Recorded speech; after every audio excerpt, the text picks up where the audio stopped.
Admiral James Stavridis, who's Dean of the Fletcher School at Tufts University. He attended Annapolis and spent over 30 years in the Navy, rising to the rank of 4-star Admiral.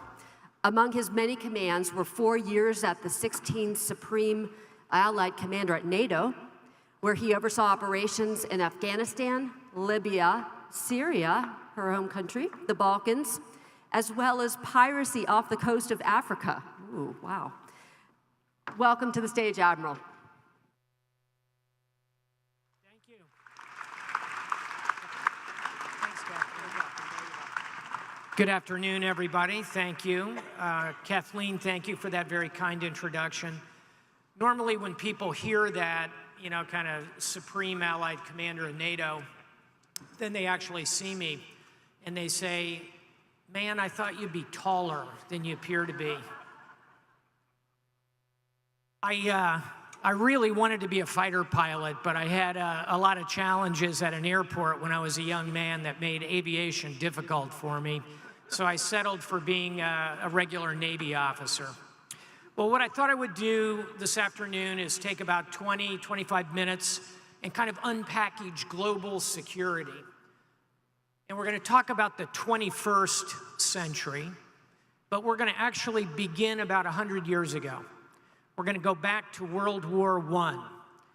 This is the graduating class of a place called Saint-Cyr, which is the West Point of France.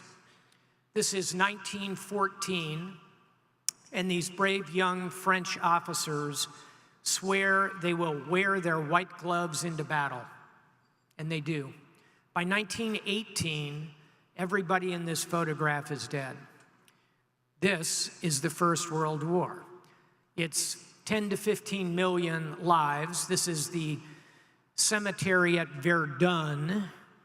And you would think, after a security failure like the First World War, we would have collectively, as a world, come up with a better solution for creating global security.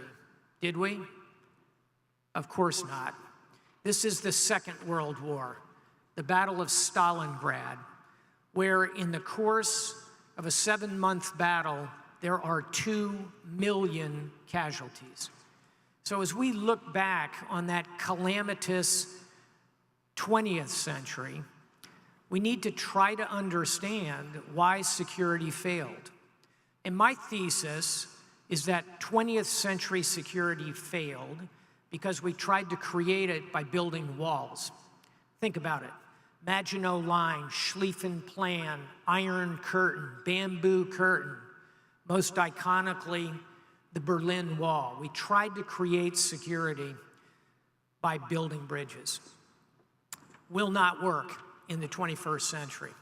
And I'll tell you, the day that that crystallized for me was this, 9/11. So that little red circle you see there was my office. I literally watched the airplane hit the Pentagon. I was a newly selected 1-star admiral at the time, and what occurred to me was the irony of this moment. Here I was, protected by the biggest walls you can imagine, the concrete walls of the Pentagon, guarded by the strongest military on earth in the capital of the richest country on the planet. Was I safe? No, because walls will not create security. We know that as we look at phenomena like the Islamic State. We know it even in small, peaceful European countries. Upper right, this good-looking young man, his name is Anders Breivik. Several summers ago, he blew up the Norwegian government house and then killed 70 young Norwegians between the ages of 18 and 24 at what we would think of as boy state and girl state. This kind of violence exists not only in far-off places, Iraq, Syria, Afghanistan. It exists in peaceful European countries. And how about right here? This is political violence. This is racially motivated violence. This is the iconic African-American church in Charleston, South Carolina, where 8 innocent worshipers, including State Senator Pinckney, upper right, were executed by this racist. So what we need to understand about 21st century security is there are racial violence, political violence, what we think of conventionally as terrorism. All of it will get around those walls. I worry particularly about the Islamic State, even though we're beginning to close in on the Islamic State, yet over the last 2 years, they have brought down commercial aircraft, they've blown up Paris at Christmas, blown up markets in Lebanon, come here to the United States. These are the San Bernardino killers, Pulse nightclub, 55 dead, repeatedly attacked Turkey. Great Britain has been hit 3 times in the last 6 months. Even Sweden has undergone a significant event from the Islamic State. Egypt, Coptic Church, back to the United Kingdom, again and again. The Islamic State has a plan. This is it, to create a caliphate. Now look at Spain. I don't think Spain is going to be called Andalus in the immediate future. And in fact, we're closing in on the territory of the Islamic State. But when an organization has the kind of global reach I just demonstrated to you, we need to realize it will be a part of global security in this 21st century. What else do we need to worry about? Well, we ought to be concerned about some nations that live kind of on the edges of international law. One of them is Iran. Now, I am a supporter of the current agreement with Iran that has, at least for this time, prevented Iran from pursuing a nuclear weapon. But we need to understand Iran has territorial ambitions through this region and will continue to press against us. But we ought to realize that Iran is not the most dangerous country in the world. The most dangerous country is North Korea. Why? Because leadership matters. This, of course, is Kim Jong-un. He is the leader of North Korea. He is well named, Kim Jong-un. He is unpredictable. He's untested. He's untried. He's addicted to opioids. He's morbidly obese. He's got a really bad haircut. And here's the bad news. He's already got nuclear weapons. And increasingly, he has the ability to deliver them at range. So we need to worry about Iranian activity. We need to worry about North Korean activity. We've just heard from Wafa about the horrific civil war in her nation, 600,000 dead, driven by this man, Assad, a war criminal by any standards, including pulling great powers together into this region. The United States and Russia are on opposite sides in this civil war. That is dangerous even beyond the humanitarian crisis that Wafa illustrates for us. And of course, it leads to this. Refugees who leave Syria, 7 million have left Syria. Another 7 million are displaced internally. This is on a pre-war population of only 21 million, 2/3 of the population forced out of their homes. So we need to continue to be concerned about events there. What else? We ought to recognize Ukraine, where Russia has invaded and occupies a significant chunk of it and has annexed Crimea. And here's what it actually looks like. I can show you that map. That's pretty benign. This is what Ukraine looks like day to day. It's a war. 15,000 people have been killed. And our problem is We keep looking for the strategic terrain on that map, and it's not there. The strategic terrain is right there. It's Vladimir Putin. We have to find a modus vivendi with the Russian Federation, or we will stumble backward into a full-blown Cold War. So that's a basket of nations we ought to be concerned about. We should also worry a bit about this. What crop is this? Poppies, yes. This is where heroin comes from, a significant part of the opioid epidemic we're dealing with. And of course, it's not just heroin. It is also cocaine. And, you know, I want to kind of just park any moral question about whether people ought to use drugs or not. Personally, I don't care. What I worry about as a security professional is the money that comes out of this, that is used to undermine fragile democracies and creates real human cost. Now, this is actually a very hopeful picture. This is a cocaine bust. This is a high-tech U.S. Navy vessel that has just captured a drug runner. The bad news is the high-tech U.S. Navy vessel is the one on top. The one on the bottom that looks like Batman's submarine, that was built in the jungle of Colombia by the drug cartels. When we caught this thing, and you know, truth in advertising, there's a Navy destroyer just outside the picture. When we caught this thing, it had 10 tons of cocaine. Street value, Boston, $150 million. That's profit that goes to undermine democracies. We had to worry a bit about Asia. China is rising. These are Chinese ballistic missile submarines. I do not believe we are headed toward war with China. Our interests coincide more than they diverge. But that factor of China emerging will be part of this security equation in this 21st century. As I wrap up this tale of woe, and then we're going to talk about what we should do about it, I want to make a point that nature gets a big vote in our security. This is Ebola on the top. Upper right is patient 0, died in a Texas hospital. Bottom is Zika, which we don't really understand yet, although we're closing in on a vaccine. And here's a news flash.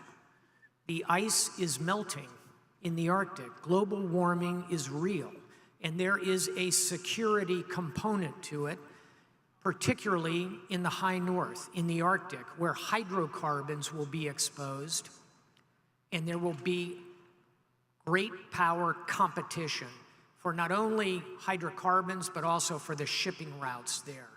And of course, of late, we see hurricane after hurricane after hurricane. Now, too soon to kind of tie that specifically, but we ought to remember that nature is bigger than any of us and is part of our security as well.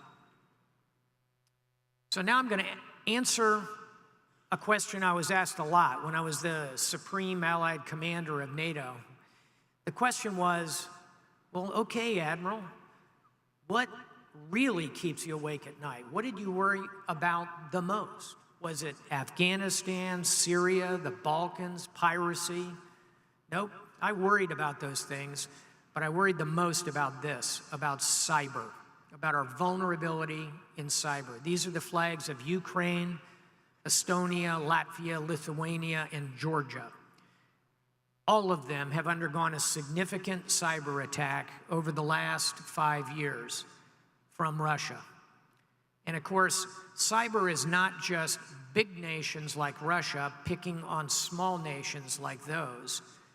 It can also be a vulnerability here, where our electric grid is quite vulnerable in the cyber dimension. We also see small nations like North Korea. This is the flag of North Korea. So this movie comes out, The Interview. This is a terrible movie, by the way. I mean, really bad. But it mocks the young leader, Kim Jong-un, the guy with the bad haircut. He hates the movie. So he unleashes a cyber attack against Sony Pictures, an American corporation that produced that film. So it's not only Russia attacking small nations, it's a relatively small nation like North Korea attacking the United States as well. Cyber crime is rampant. 1 trillion with a T, $1 trillion in cyber criminal activity annually. The global economy, folks, is about $60 trillion. This is a massive level of cybercrime. And we see it going after our big banks, JP Morgan Chase, 90 accounts. We see bank robberies, biggest bank robbery in American history, not Al Capone, not Jesse James. Biggest bank robbery in American history was conducted in the New York Reserve Bank 1 year ago. $90 million skimmed through cyber as it was proceeding from the Bank of Bangladesh to accounts in the Philippine Islands. These are massive amounts of money. And of course, our privacy is at stake. You may have seen that Yahoo has announced 3 billion accounts have been compromised. I have to say, my first reaction was, really? Yahoo has 3 billion accounts? I don't really know anybody with a Yahoo account, but, and of course, in a very serious vein, Equifax, 148 million credit reports. Everything you need to hack somebody is in a credit report, believe me. 148 million. There are about 200 Americans who have credit. So this is 3/4 of all of us. Our most significant financial data is now in the dark web for sale. And lastly on cyber, we should remember it's personal. It's personal. Who is this? Jennifer Lawrence, beautiful young Academy Award-winning actress. Several years ago, she took some, shall we say, intimate photographs of herself, intended for her significant other, 2 consenting adults, no big deal, in my view. Unfortunately, the photographs were hacked. She'd put them in an account in the cloud, and now her image is all over the internet. That's a crime. The individual who did it was caught and is incarcerated, which is a good thing. I mention it to say that only cyber goes from the highest levels of our national security, through our finances, through our medical system, our educational systems, to the most intimate details of our lives. Think about what that supercomputer in your pocket says about you. So cyber is, in my view, the most significant challenge we face, in addition to the others. All this occurs in a context. Our greatest pool of partners in Europe's pulling apart. And what's our problem here? Gridlock. Our political parties don't work together. Our organs of government, the executive branch and the legislative branch, do not work well together. Even within our political parties, we see constant gridlock. And all of it leads to this kind of angry sense that the world is too complicated and hard. Why can't we just build a wall? Won't work. So right about now, you ought to be saying, okay, Admiral, so what do you think? What should we be doing about all this? Are there opportunities to create security? Yes. Let me give you a couple ideas. The number one thing we can do to create security. Now you're thinking, okay, that next picture will be like an aircraft carrier coming right at you. No. The number one thing we could do to create security is right there. We could listen better. Look closely at this. This, by the way, is not Photoshop. This is an actual air defense system. This character is listening for incoming aircraft. It's about 80 years old. I put it here as metaphor. We should be listening better to our own conversations to our opponents in the world, as well as to our allies. What else can we do? This is the Naval College in Newport, Rhode Island, about an hour south of here. We can educate. We can build intellectual capital. Even as we listen to others, we should be learning about others, and we should do it in a way that derives from our values. What are our values, by the way? Democracy, liberty, freedom of speech, freedom of expression, gender equality, racial equality. We execute them imperfectly, but they are the right values, and they come to us from East and West through the Enlightenment, through our founding fathers, to principled leaders like Angela Merkel today. Values matter. They are part of creating security. We should read more, all of us, not just what's in our inbox, not just what's in our email queue. We should be reading nonfiction, and we should be reading novels, because only in novels can you step out of your time and place and put yourself in someone else's position. Novels, fiction, are a way of creating real empathy and understanding and learning lessons of leadership. That's part of creating security as well. What else? We talk about opportunities. I continue to believe the United States is an opportunity. We have many challenges. We make many mistakes. But as a hand of cards, the United States has a great deal to offer globally. Upper left, that's the G20. When a president of the United States speaks, other nations listen. We are decrementing that credit at the moment. But we still have enormous political capital. Upper right, our economy has many flaws, deficit, debt, but as a total hand of cards, our entrepreneurialism, our ability to generate new ideas, it's a pretty good hand of cards. Bottom right, we have a non-political, very capable military. Bottom right, excuse me, we are a young nation. And here's another news flash.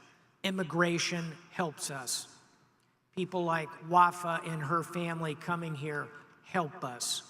People still want to come to the United States. That is an enormous, enormous political advantage for us. So as a hand of cards, the United States has a pretty good suite.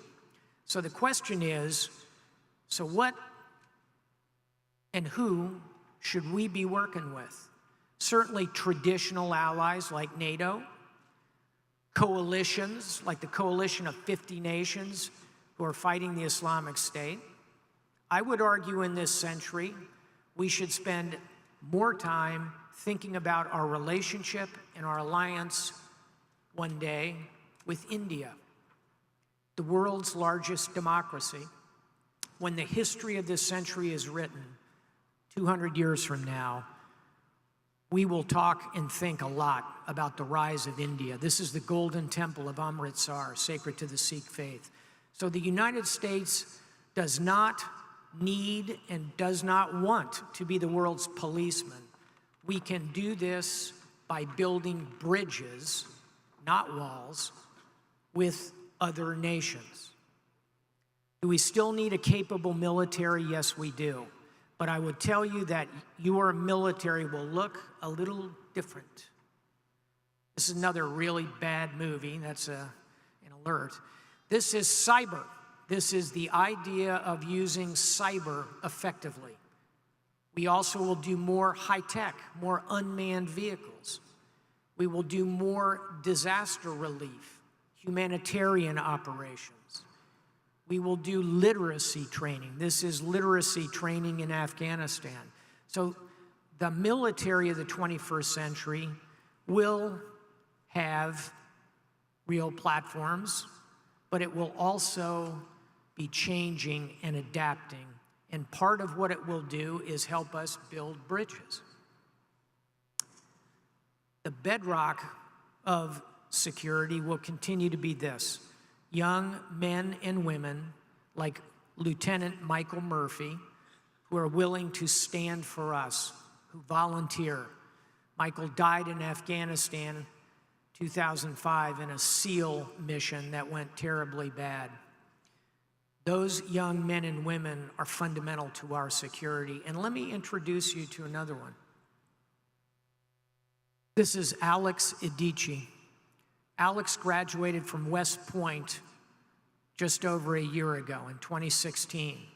And look closely at that photograph. He's crying. Now, let me tell you something. I went to the Naval Academy, and if I were at West Point, I would probably be crying too. But normally, when people are graduating, think about your own graduation from college or high school, you're really happy. So why is Alex crying? This photograph went viral. So media tracked him down and said, Second Lieutenant Idici, why were you crying at your graduation?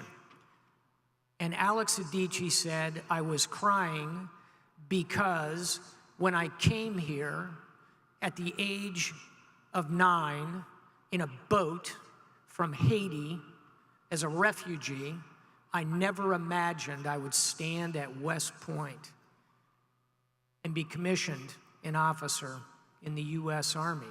Look at Alex's collar. You see that star? That means he was in the top 5% of his class. You see all those stripes on his sleeve? He's a cadet captain. He graduated at the absolute top of the class at West Point. This is the other side of immigration and the movement of refugees that we do not hear enough about. And this, too, is part of the strength of creating security for us in this century. So let me wrap up, and then we'll have a couple of minutes to talk about any of this. Personal contact remains one of the most powerful bridges that can be built. And this is me as the NATO commander 4 years ago, and I'm having a conversation with my Russian counterpart. He is the supreme commander of the Russian armed forces. His name is Nikolai Makarov. Just as an aside, I always really liked General Makarov. He's a man of normal height, which is important. In fact, right after I had this meeting, we were talking about the Arctic and all the challenges in the Arctic. And right after the meeting, the Secretary of Defense of the United States, Secretary Gates, called me, and he said, hey, Stavridis, how did that meeting go with General Makarov? And I said, well, went really well, sir. I mean, we saw everything eye to eye. My point is, personal contact still matters, and building these kind of personal bridges, because Nikolai and I became friends and are friends today and are part of thinking about track 2 diplomacy that can help ease the tensions between the United States and Russia. This matters. And so does this. Now you're looking at that thinking, okay, this guy's a retired admiral. These must be sea lanes of communication, or maybe they're fiber optics cables. Nope. Maybe they're airline routes. Nope. This is the world according to Facebook. The brighter the white, the higher the concentration of Facebook use. Facebook has 2 billion people on it. Population of China and India combined is 3 billion. Facebook will overtake that, I predict, over the next 5 years. Just as personal contact matters, so does being in this space, in these social networks, for good and for evil, as we have seen most recently.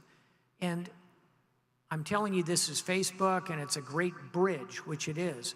It is also the command and control network of the Islamic State. It is also the zone that Russia chose to attack during our election, among other places. We need to be in this world with our values, because let me assure you, our opponents are in this world. And you know, People say to me sometimes, yeah, Admiral, you're right. It's kind of a war of ideas. No, not quite. It's a marketplace of ideas. We have to compete in that marketplace. So I'm going to wrap it up and take some questions or comments. I've talked a lot today about what might be called soft power, right? Listening, reading, communicating, literacy training, hospital ships, working and building bridges. I believe in those things. But I would not want you leaving here today with any doubt about the ability of your military to do this. Joe Nye, well-known professor at Harvard, sort of coined the term soft power. And he has said, and I agree with him, that soft power, without the ability to apply hard power when needed, is no power. And that's correct. You need both. There are times when you need hard power. We are not going to negotiate a solution with the Islamic State. But the long game is on the soft power side. When you are smart enough to turn that dial, know when to use hard power, very seldom, when to bias toward soft power, almost always, then you are conducting smart power. So I'll close with the thought that at the end of the day, creating security is something we all do by the choices we make, the officials we elect, the voice we give to whatever idea matters to us. So as we sail into this turbulent 21st century, I hope you'll agree with me that we can best create security, not by building walls, not by isolating ourselves or our nation, but by building bridges to this challenging but vital global world. Thank you very much. Pleasure to be with you. Thank you. Thank you. Thanks a lot. Thank you. Thank you. Very kind. Thank you. Let me grab a couple of comments or questions, sir. You mentioned that one of the biggest risks is cyber. Is what? Sorry? Is cyber. Yes. Okay. Is not a perhaps even greater risk as having the wrong person's finger on the nuclear codes? I think we should be very concerned about who has their finger on the nuclear codes. And I, for one, am very glad that in the White House today, we have a native of Boston, John Kelly, General John Kelly, son of a Boston policeman, who's stable, who's serious, and I hope will continue to act as a source of good counsel, shall we say, to the president. I'm happy that we have General Mattis over at the Department of Defense. I'm happy that we have Secretary Tillerson, who knows the world well. So I think to the degree I can take comfort, it is in the presence of that kind of leadership team around our president. In terms of specific things I worry about every night when my head hits the pillow, I worry a great deal about cyber because of the vulnerabilities that I described up and down. But I think I can agree with you, both of these are things we ought to be concerned about. Others? Over here? Thank you, Admiral. I noticed that you put the Islamic State forefront in terms of world danger. You continue with President Kim Jong-un, and you also mentioned President Vladimir Putin. You did not have a picture up of our President of the United States. And I think that's a huge, huge thing that's missing. Okay, thank you very much. I think I couldn't really get all that, but I guess you would prefer I had a picture of President Trump. Is that what I'm hearing? Okay. As I look at the concerns and challenges I have, I don't find agreement with many of the policies of the Trump administration, but I'm sure there's time for those to change, and I hope they do. Others? Thank you, Admiral. I really appreciate it. And I appreciated that you mentioned Mikey Mansour as someone on whom the armed forces is built. And I wonder how you think about keeping the pipeline strong of people that go into the armed forces, and when you speak with young people about how you can encourage them towards that path. Sure. First of all, the vast majority of young people who come into the armed forces today do so out of a sense of service. And that we can encourage by continuing to thank them when we see them, and to work to make their lives not rich, they're never going to be wealthy, but that they can feel secure financially. And I think that kind of incentive is very important. Secondly, we can improve our own educational system in the country, because our military is only a reflection of the young men and women who come out of our high schools, who come out of our universities.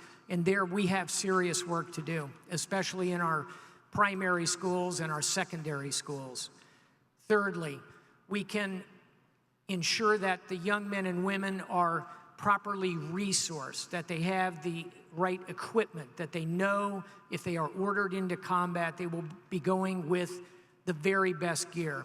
And then fourth, we can construct our policies in ways that are sensible, create balance in the world, and don't throw our armed forces into a conflict where we have very little return on investment, as has been the case in many instances over the last decade or two. So there's four things to think about. I do want to make one other point, because part of this conversation is saying thank you for your service. I want to make the point that there are so many ways to serve this country, not just the military. It's our police, it's our firemen, it's our teachers, it's our nurses, it's our Peace Corps, it is Teach for America, it's Volunteer for America, it's people investing themselves in charitable projects, it's our journalists. Many people serve the country. We need that sense of service, not just for those in the military, but for all of those who give of themselves to others. That's how we create security for the country. Admiral here. Thank you. Yes, ma'am. I didn't want to usurp the applause. That was fabulous. Thank you. Can you give an example of bridge building that would address the cybersecurity threat? I can. Marvelous question. Let me give you 3 examples of ways we can think about addressing cybersecurity by building bridges. Number 1 is internationally, working with our partners to understand what their threat stream is, how they are dealing with it. No one of us is as smart as all of us thinking together. So working with allies, partners, and friends like Germany, France, United Kingdom, Israel, Estonia, even tiny countries like Estonia are phenomenal at cybersecurity. Sharing that knowledge internationally will help us all. Number 2, interagency. Currently, our government is stovepiped in how it deals with cyber. Department of Homeland Security has a portion. Department of Defense has a portion. FBI has its own mechanisms. CIA, its own. Across our government, we're not sharing enough, and a principal reason is that we don't have a cabinet official in charge of cybersecurity. We have a Secretary of Agriculture. We have a Secretary of the Interior. We have a Secretary of X, Y, and Z, mostly because those were important in the 19th century. We don't have a cabinet official focused on cyber and cybersecurity, which is the absolute underpinning of our economy today. So interagency, governmental cooperation, bridges between those agencies of government. Third, most important, public-private cooperation. The government will not solve this because it is not a kinetic physical defense. It is imperative that Google, Facebook, Amazon, the big users, are working with the government. And today, there is an adversarial relationship between much of Silicon Valley and the government. That needs to be overcome. And I could talk for another hour about this, but there are 3 ways I'll start by saying cyber, like other security challenges, is best addressed as a team sport, Others, I think we have time for one more. One more question here. Last question. Thank you for your presentation. Recently, I was viewing, as many of us were, the PBS show on Vietnam, and there just seemed to be a lot of parallels to some of the security issues that we're confronting now. One of them being kind of a lack of appreciation of the kind of circumstances and sort of worldview that of some of the people that are in opposition. And I don't know, and then there was the duplicity within our own political system is the other thing. But I don't know if you have comments about that. I do. First of all, if you're not watching Ken Burns's latest Vietnam, I highly recommend it. It's powerful theater, as always, with the Ken Burns production. It's beautiful photographs, music, interviews. It's a terrific work of cinematic art. Secondly, as you point out, sir, it is a depiction of where we failed to really understand the other culture. We weren't listening, we weren't reading our history, we weren't working with allies, partners, and friends effectively in dealing with that situation. And thirdly, you mentioned political duplicity. I have to say, also, we saw the military, our senior military, who were not entirely forthcoming or even truthful with the president, with body counts, with inflating success rates. Those are powerful lessons for us that I hope I've picked up some of these echoes here. And I'll close by recommending a single book on this point, which is by the current National Security Advisor, Lieutenant General H.R. McMaster. It's got an appropriate title. The title is Dereliction of Duty. And it is a powerful, hard to read in places assessment of where we went wrong in Vietnam. Ken Burns's visual depiction of that is tragically accurate. I don't want to close on that, so I'm going to offer one last thought to you, which is how terrific an event like this is. We talk about building bridges. This is a powerful way to connect people who have different views, different backgrounds, different ideas. If there is ever a place where we should consider ourselves lucky to be, it is in a city like Boston that has events like this, extraordinary universities that support it. I'm from Tufts University. It is a city that is built on ideas, and all of you contribute to that. And in the end, the ideas are the bridges of the 21st century. Thank you very much. It's a pleasure to be with you. Thank you. Thank you very much.